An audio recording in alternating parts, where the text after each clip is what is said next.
personally, I'm excited about this kind of act 2 of my life, we'll call it. I turned 50 in January, and it's my second bite at the apple. So I'm excited to see what the last 10 or 15 or even 20 years, I was kind of like, oh, I made it. And I decided, part of my decision was 3-4 years ago, was I want the next 10 years. I want to be like, oh man, woo, I made it. It's different.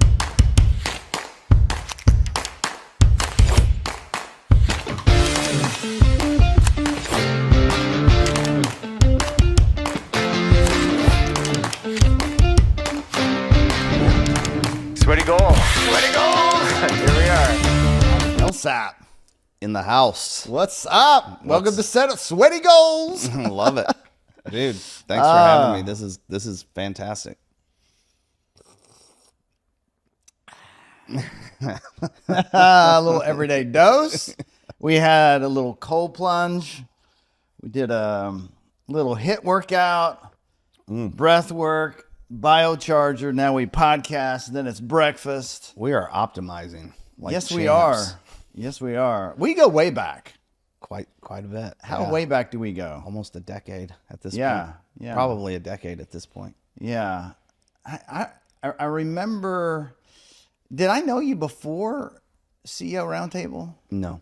We met CEO Roundtable and we were just kind of drawn to each other. Yeah. And we started doing those CEO dinners Yeah. with Weinberg and Yeah. Pete and who else would come with us? You, Weinberg, Pete, Ryan, Ryan Small, Michael Atias. Yeah. I got lucky. You guys took a chance on me. I was the new guy. Yeah. Yeah, 10 years. It has been 10 years because, yeah, we met right when I moved into Forest. Yeah. So who is Matt? Oh man, I am a father. I'm a businessman. I'm a friend. Now, if I'm going to put them in order, I'm a father, I'm a friend, I'm a businessman or business owner. I think those would be 3 descriptions of me right now where I am today. Yeah. How has that evolved over the last decade since I've known you? Because I've seen you go through a lot of transition. Yeah, I think, husband used to be in there, and it's not anymore. I think that would be the main difference is that was a part of my identity. It used to be in a different order. It used to be businessman first, husband, father, friend. And as I've evolved over time, I've really recognized the value of deep, meaningful friendships. How they can support you in every category of your life, whether it be, you've been there for me in quite literally every category of my life as we have several close friends. And I think the order has changed and who I am has changed. And I've recognized what I am, who I am, how I want to show up in the world. I want to show up as a friend, someone you can count on.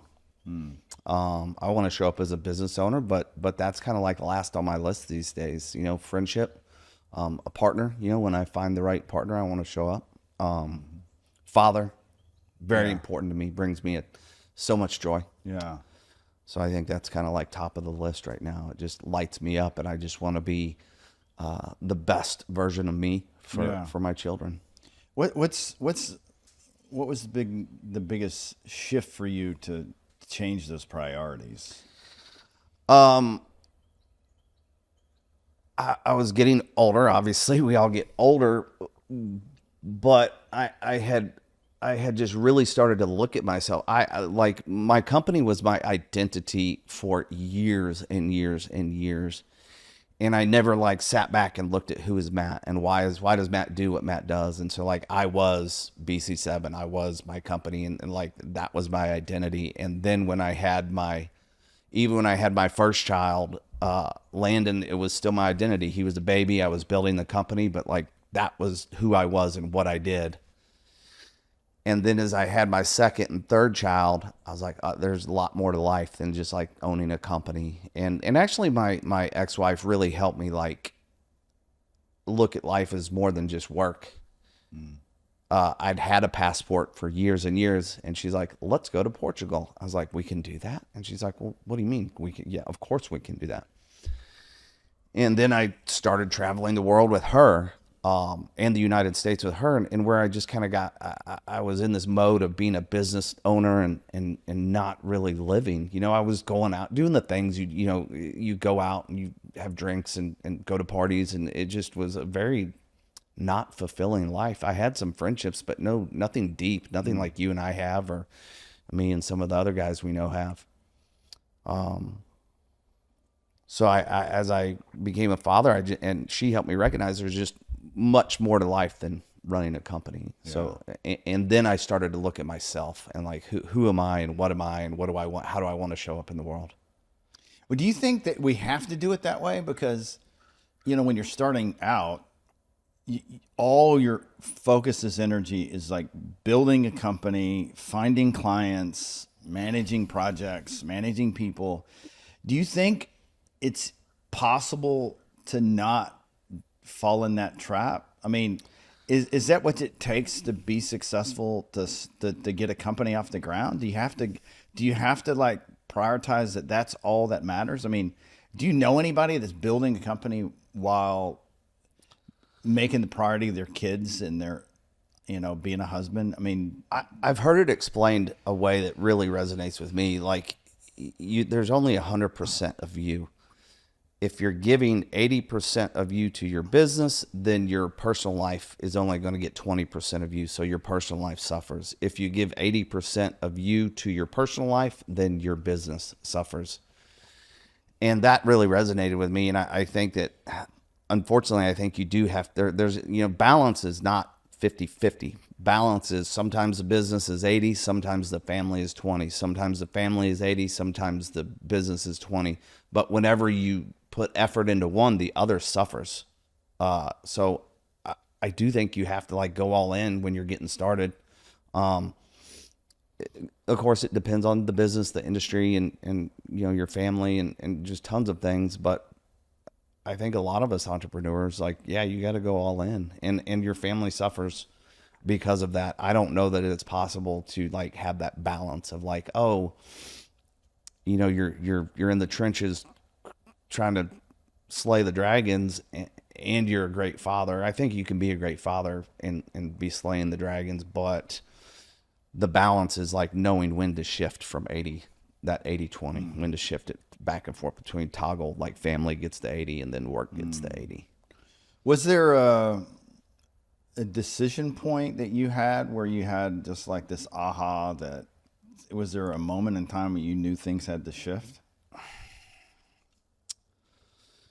Yes. I remember, I think it's been 3, maybe 4 years ago now. It was in Costa Rica, at your house in Costa Rica. And I realized that, and I was talking to our good friend, Dan Manson, and I realized that I wasn't living an authentic life.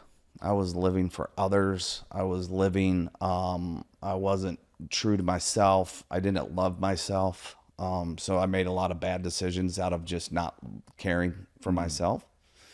And I started to make that decision 3 or 4 years ago.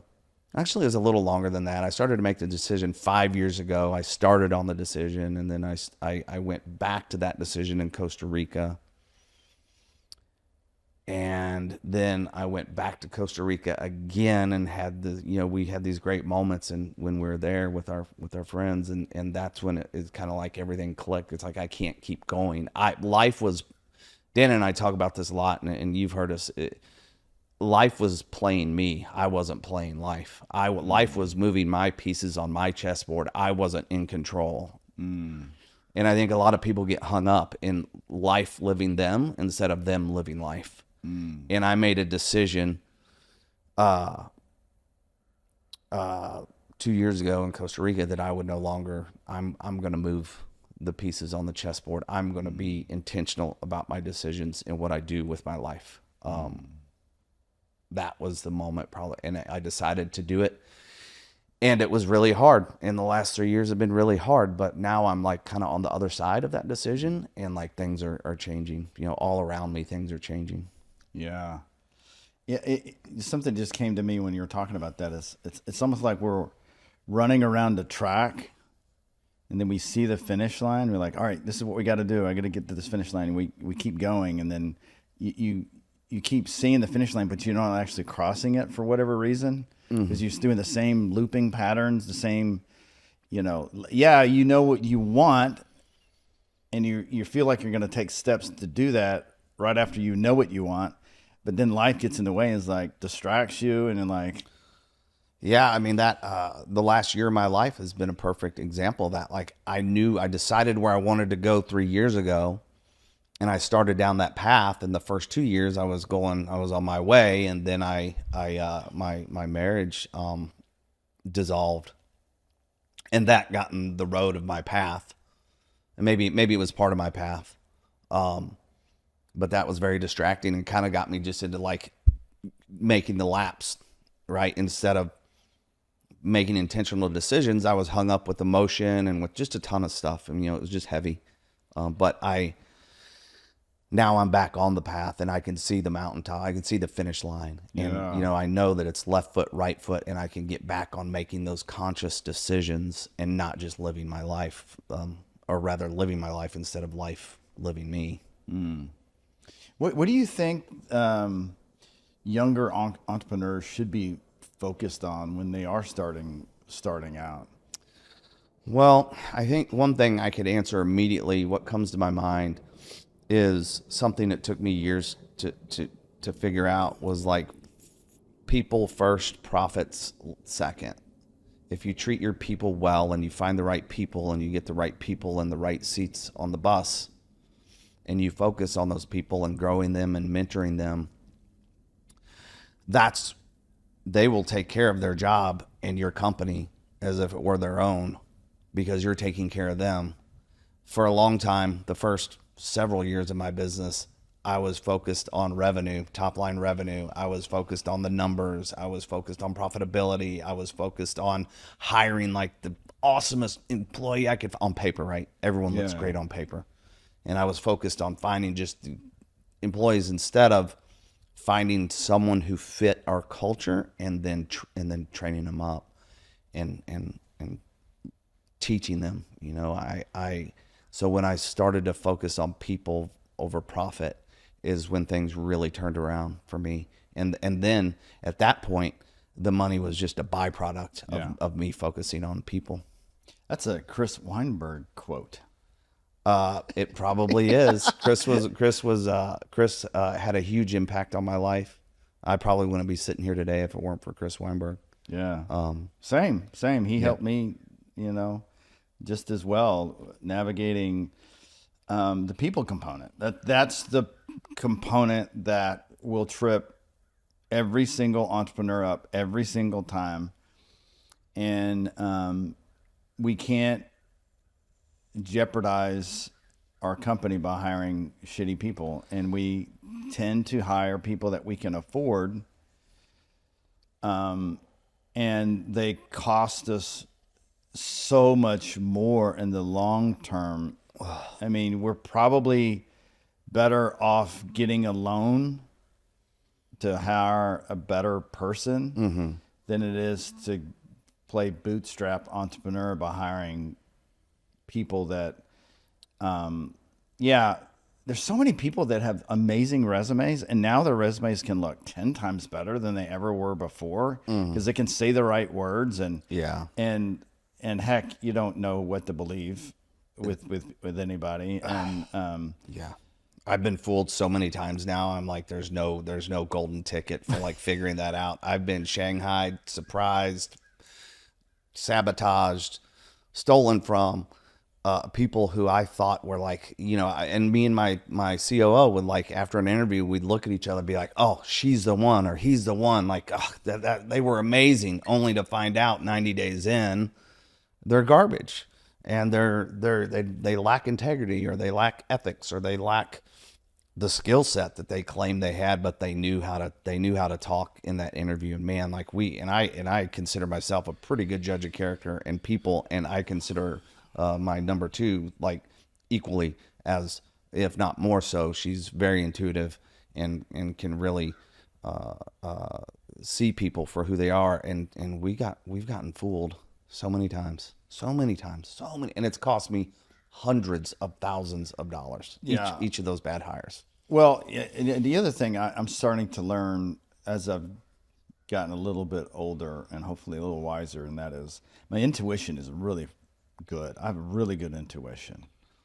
But in my past, I've allowed what it says on paper to override the intuition, you know, just because they had a good reference or, you know, what they had on their resume or their training or whatever, or who they worked for before. You know, you make these assumptions, but you had the interaction with them when they had this little thing that happened. You were like, that didn't feel good. And you were like, oh shit, I don't want to go through the trouble of interviewing all these other people. And, you know. Yeah, you go through this like crucible of finding just a person to sit in the seat that you can interview, and then you hire them, and then you find out 90 days later you're like, oh, you're hesitant to hire because that's painful, and firing is painful. There's one thing I've learned, I think everybody's heard this by now, is like fire fast, hire slow. Yeah. And when I actually started to do that, I think that saying is really old, but like when I actually started to practice that helped. Still, it's not perfect. You know, people are perfectly imperfect, and they can, you know, everyone when they're selling themselves, they're pretty good at it. What are you excited about now? I'm excited about a new chapter for my company I've had for 17 years. It's turning over a new leaf, and we're redirecting our focus there. I'm excited about another company I was called in to lead by a couple guys out of Franklin, which is it's amazing men that I get to work with, and I'm really excited about that. We get to build just an amazing company, and so those are kind of the two things in the business world that I'm really excited about. And personally, I'm excited about this kind of act 2 of my life, we'll call it. You know, I turned 50 in January, and it's my second bite at the apple. So I'm excited to see what, you know, the last 10 or 15 or even 20 years, I was kind of like, oh, I made it. And I decided, part of my decision was 3-4 years ago, was I want the next 10 years, I want to be like, oh man, whoo, I made it. It's different, right? Same words, but it's different. I want it to be like, whoa, man, like I made it. Oh man, that was amazing. I don't want to just like make it. I want to be like, oh, that was awesome. And so I think that has really got me charged up right now. And then just seeing all my kids at the different stages of their life, they really get me fired up. I like that energy of you get to have this next 10 years and this how amazing is it that we get to make these decisions that will shape what is it that we actually really want, that our heart's desire. And for me, it's like I get to pick the people, I get to pick the vision, and then where I've kind of just like figure out, make sure the journey's fun. If it's feeling like work, then I don't want to get to the other end and be like, you know, I want to be like, yes, now what's next? Yeah, I think there's a little bit, sometimes you have to make your way through the muck and the mire, but you got to get through it right quickly and get to the good stuff. I think that's unavoidable. But yeah, I think getting to pick that and choose, right? Like we get to choose. We get to move the queen and the pawn and the king, and we get to that's our decision. Yeah. And I think that intentionality, and I wish it would have hit me in the face 10 years ago or 15 years ago or 20 years ago, but the intentionality just kind of like hit me in the face like 6 years ago. And now I move with intention. I I think about who I'm spending my time with before I just say yes to like dinner. I'm like, man, do I want to invest in them or is that something that like aligns with what I'm trying to be in life or who I want to show up as in the world? And it helps me make decisions, like, cause time is, what do they say? Time is the only thing we spend that we don't know the balance. And so like when I make decisions, like, am I going to go to my son's soccer game? Well, absolutely. Yeah. Cause it brings me a ton of joy. Am I going to go have dinner or am I going to go do this event or am I going to, what am I going to do? I'm very intentional about where I spend my time because it's just so precious to me. Yeah. So precious. And I think for me, it's like, I'm looking at like 10 years went by in a blink of an eye. Like when you and I first met, could you believe that was a decade ago? I know. A decade ago. We were both 10 years younger. Yeah. We're in our 40s then. Yeah. And I now know I overheard a guy at the sauna talking about like he now understands what a decade is. And it's like I now understand what a decade is. A decade can be as long as you want it to be or as short as you want it to be. And how precious is a decade? Yeah, like that. I'm moving into And a lot can happen in a decade. Mm-hmm. And I've seen a lot, I don't know about you, but I've witnessed a lot of people a decade has been really hard on them. Mm-hmm. Really hard. Yeah. And I don't want it to be hard on me. I feel like with time we can improve everything. I agree. Like we can get healthier, we can get more fit, we can certainly get wiser, wealthier. All those things with time we get to do, but with those intentions, with the people, with putting the things we're learning into practice. Because I mean, I feel like you and I have both been on this learning trajectory. We're studying, we're doing the work, and a lot of it's inner work. Much of it. In the whether it's in front of a journal or in front of a fire with other men sharing stories, like we are doing the work, and you were drawn just like me with other people doing the work. Yeah. It feels really uncomfortable when you're around someone not doing the work. Do you feel that? Oh, I do. And that's one of those decisions. Like, all right, do they want to do the work? Do I want to invest in them? Do they seem like they have integrity? Do they seem like they're someone I want to pour into or waste or rather spend my time on? Yeah. I don't have time for someone who's just moving through life without direction or purpose. I just don't. So we were drawn to those people who are doing the hard things, and they have discipline, they have direction, they have goals, or maybe they need help with their goals, or maybe they're reaching out to you or I as older men that can help them get to where they want to be. That desire to learn, or maybe it's a guy that's older than you or me, or maybe he's just more experienced than us that's helping us on our path. Those are the people that I want to invest in. And like you said, we're drawn to one another. These men who are doing meaningful stuff, whether it be personally, professionally. I think we're drawn towards that, and that's where I want to. That's the room I want to be sitting in. Right. Matt, thanks for showing up. Let's do breakfast. Let's do it.